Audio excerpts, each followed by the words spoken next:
As pessoas altamente sensíveis são pessoas que têm alta sensibilidade. Tá, né? O que isso quer dizer? Vou partir do princípio, né, gente, que a doutora Elaine Aron, que é a psicóloga que idealizou, estudou e vem estudando há mais ou menos 30 anos esse conceito, ela entende que hoje o termo sensível não necessariamente encaixa muito bem, tá? Eu acho que é importante dar esse panorama, porque sensível nas culturas ocidentalizadas, né, no caso nos Estados Unidos, que é onde ela criou essa teoria, e aqui no Brasil, que, enfim, somos ocidentalizados, colonizados por tabela, o termo sensível acaba tendo um termo meio pejorativo, bem pejorativo, dependendo do contexto que você está inserido. Então acaba que esse conceito, muitas vezes, ele não é nem respeitado como algo real. É tipo, você só tá de mimimi, sabe?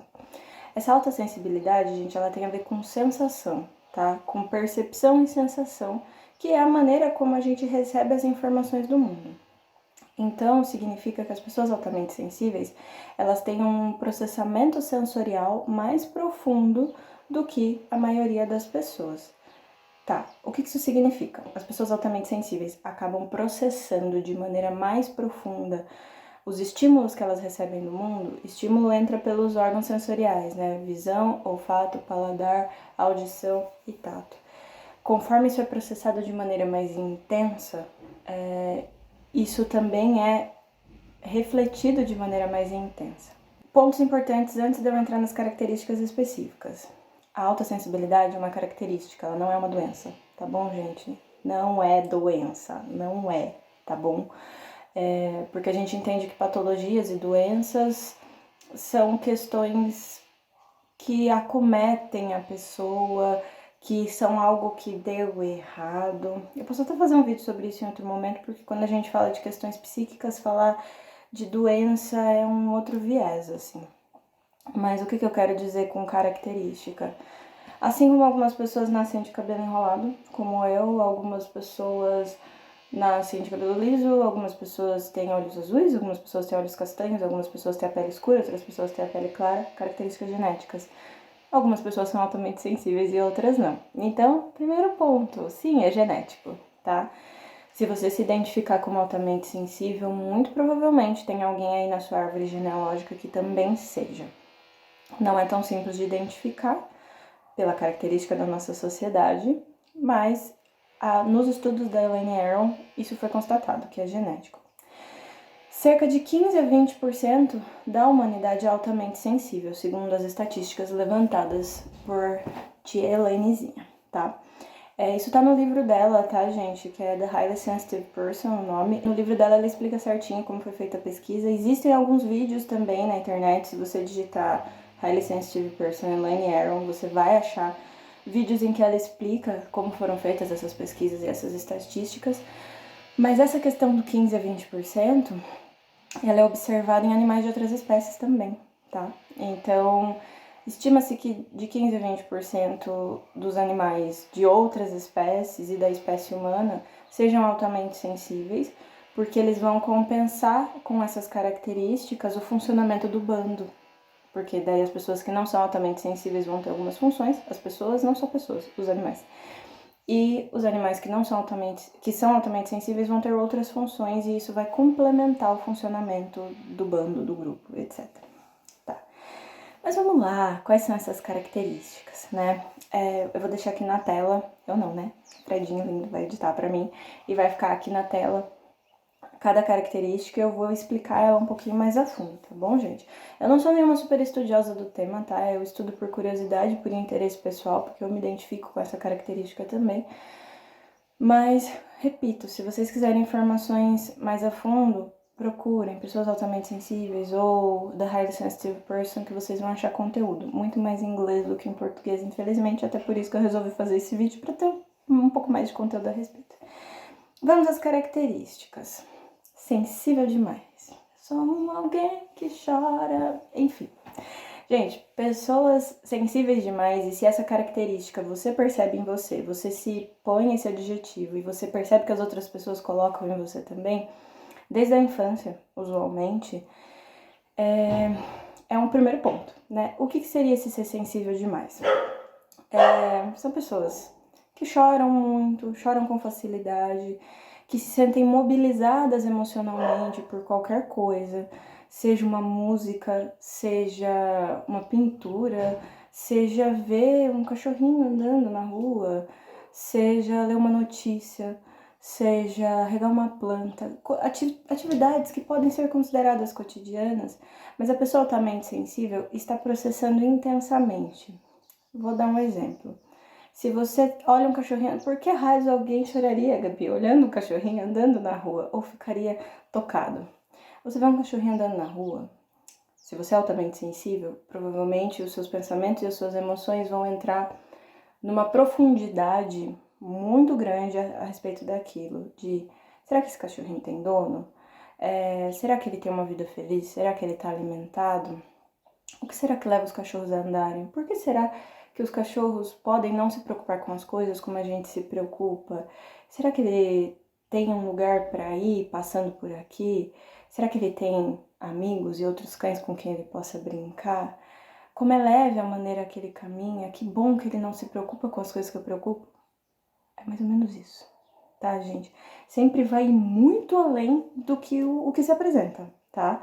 Essa é uma das principais características da autossensibilidade. Você vai muito além do que se vê, muito além.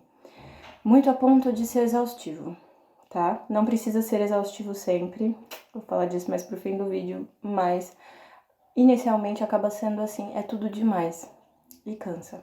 Empatia, né? Mas eu não tô aqui falando da empatia, que todo mundo bate na tecla aí, que é tida como uma característica, que todo mundo tem que ter, que é importante e tal, porque a gente já sabe que não é tão simples assim. Eu tô falando de uma empatia profunda e avassaladora, no sentido de se colocar no lugar do outro com uma constância até mais do que o saudável e se sentir atropelado pelas emoções do outro, de sentir as emoções do outro a ponto de não conseguir distinguir o que é seu e o que é do outro, né? Vou ver se eu consigo dar um exemplo. Quando, sei lá, se tem algum amigo ou amiga seu chorando, sofrendo com alguma coisa que você sabe que a pessoa só tá desabafando, não tem muito o que você fazer. Sei lá, tá sofrendo por causa de um término, por exemplo, não tem muito o que você fazer. Você não apenas vai acessar as suas memórias de término para lidar com aquele sentimento que aquela outra pessoa tá fazendo, porque isso acontece em alguma medida com a maioria de nós. Mas você vai sentir o que aquele término significa para aquela pessoa. E às vezes você vai ficar meio confuso, porque você fica, mas eu não terminei agora com ninguém, tá tudo bem. Mas você vai sentir. E você vai sentir, e você possivelmente vai chorar junto com essa pessoa. Ou você vai ficar muito incomodado, sabe, com ciricutico, se sentindo meio angustiado durante todo o período que você estiver com aquela pessoa e por vezes até depois. Então é mais ou menos isso, gente. É uma empatia enorme, gigantesca, que te atravessa. É possível cuidar disso? Sim, é possível. Sou psicóloga, gente, tô aqui, entendeu? É super possível. Recuperação após a superestimulação, né? Gente, se a pessoa tá mente sensível sente as coisas com muita profundidade, é esperado que ela se sinta superestimulada, né? Eu comentei com uma amiga esses dias, pra mim, ver vitrine é um negócio que me deixa atordoada.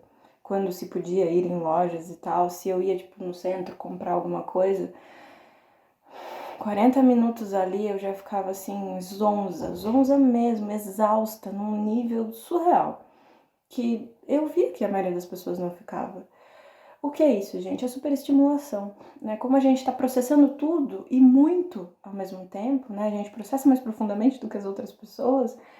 É natural que a gente precise de mais descanso. Esse descanso pode ser N coisas, tá? A gente já vai entrar nisso. Mente complexa e rica em detalhes. Isso eu nem tenho como aprofundar muito, tá, gente? Mas é isso. São pessoas que pensam demais e sentem demais. Então, é esperado que esse mundo interno aí que você carrega tenha muita coisa. E às vezes coisas que até te assustam. Tipo, nossa, nem eu sabia que eu pensava em tudo isso. Vamos lá. E tudo isso que eu tô falando, gente, você não precisa bater todas as características, tá? Mas é que são características gerais, que são encontradas na maioria das pessoas altamente sensíveis. Há uma facilidade de se expressar artisticamente, tá? Então, são pessoas que usualmente têm uma tendência para o artístico, qualquer tipo de arte, que se sentem mais confortáveis se expressando artisticamente, e muitas vezes só conseguem dar nome e sentido e razão para os seus sentimentos se expressados artisticamente. Não dão conta de crueldade, tá? Usualmente as pessoas altamente sensíveis não lidam nada bem com filmes de terror, de violência, com situações de violência.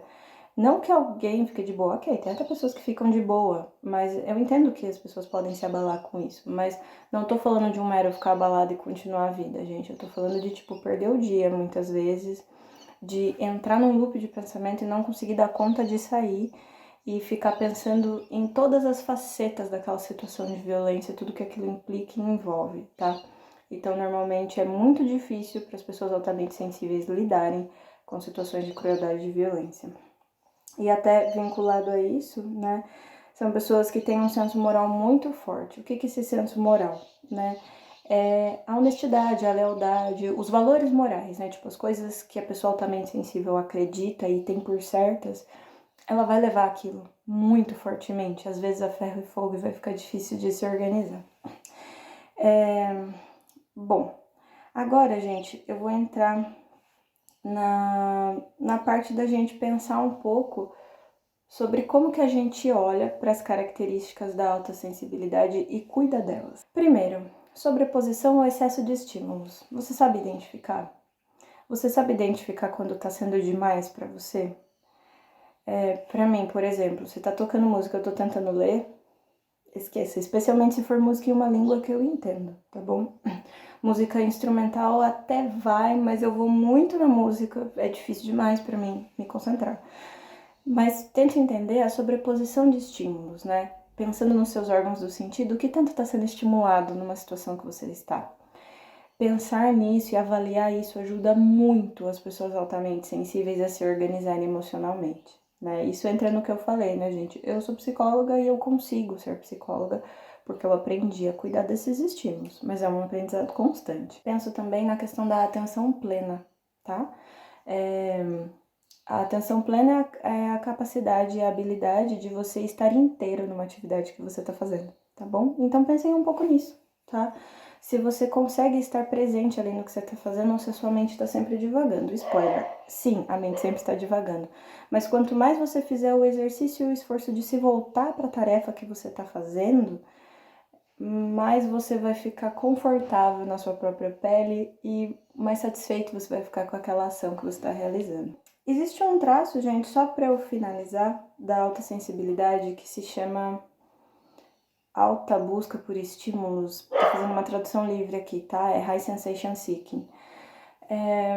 Que algumas pessoas altamente sensíveis também podem apresentar essa característica de se mergulhar nos estímulos. Então, ao mesmo tempo que essas pessoas ficam, como as pessoas altamente sensíveis usualmente ficam, cansadas, exauridas, precisando desse espaço de respiro após uma situação de superestimulação, também acaba sendo necessário para elas estarem se estimulando constantemente. E daí, para essas pessoas, a gente fala na busca de um equilíbrio de estímulos, né? De não ficar totalmente sem fazer nada, que muitas vezes é uma coisa que pessoas altamente sensíveis adoram fazer, de poder ficar em silêncio sem fazer nada para recuperarem. Para a pessoa que busca altas sensações e estímulos, isso não vai ser uma realidade, dificilmente será, mas ela precisa encontrar um meio termo para isso. De uma forma bem genérica, eu posso fazer outros vídeos sobre isso, tá? Comentem aí se vocês quiserem mais vídeos sobre outras coisas da alta sensibilidade, mas no geral é isso. Queria que vocês comentassem aí se vocês se identificam com alguns desses traços, mandem esse vídeo para pessoas que vocês acham que podem se sentir contempladas com isso, tá bom? Porque é uma característica muito valiosa, muito bonita, que, quando bem trabalhada, nos leva a outras possibilidades e maneiras de existir, tá? Mas se ela não é trabalhada, ela pode muitas vezes ser confundida com depressão, com ansiedade, com eu sou toda errada, eu não caibo nesse mundo, e não é nada disso, você só é um pouco mais profundo organicamente do que a maioria das pessoas, tá bom? É isso, um beijo.